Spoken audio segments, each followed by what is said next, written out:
યુરોપમાં તુર્કી અને અઝરબૈજાન બોયકોટની આગ લાગી છે। લોકોએ તુર્કી અને અઝરબૈજાનનો શરૂ કર્યો છે વિરોધ। ટૂર ઓપરેટરોએ બંને દેશના પ્રવાસો રદ કર્યા।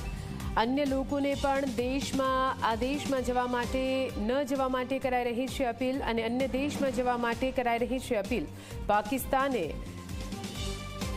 જે રીતે ભારત વિરુદ્ધ કાર્યવાહી કરી તેને લઈને પાકિસ્તાનને મદદ કરતા બંને દેશનો થઈ રહ્યો છે વિરોધ।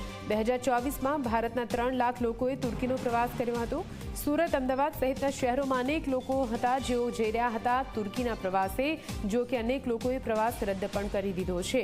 મહત્વનું છે કે ભારત પાકિસ્તાનના તણાવ વચ્ચે ભારતે જે દેશને ભૂકંપ સમયે મદદ કરી હતી તે જ તુર્કી આજે પાકિસ્તાનને પડખે જઈને ઊભો રહી ગયો છે, તો મુસ્લિમ દેશ અઝરબૈજાન પણ પાકિસ્તાનને મદદ કરી રહ્યો છે। ભારતના લોકો મોટા પ્રમાણમાં આ બંને દેશના પ્રવાસે જતા હોય છે, ત્યારે આર્થિક રીતે બંને દેશને નુકસાન કરવા હવે ટૂર ઓપરેટરો મેદાનમાં આવ્યા છે અને ભારતના લોકોને તુર્કી તેમજ અઝરબૈજાનનો પ્રવાસ ન કરવા અને અન્ય દેશના પ્રવાસ માટે અપીલ કરવામાં આવી રહી છે।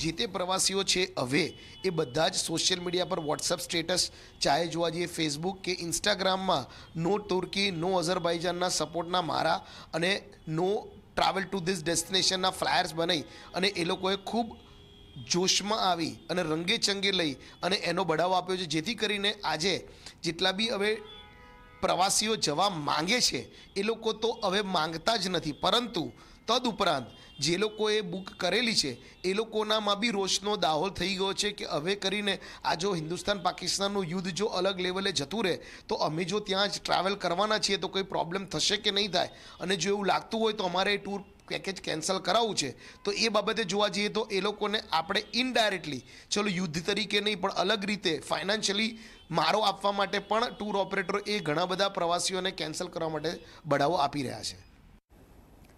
અને આ સાથે રોકાઈશું બ્રેક માટે, આપ જોતા રહો।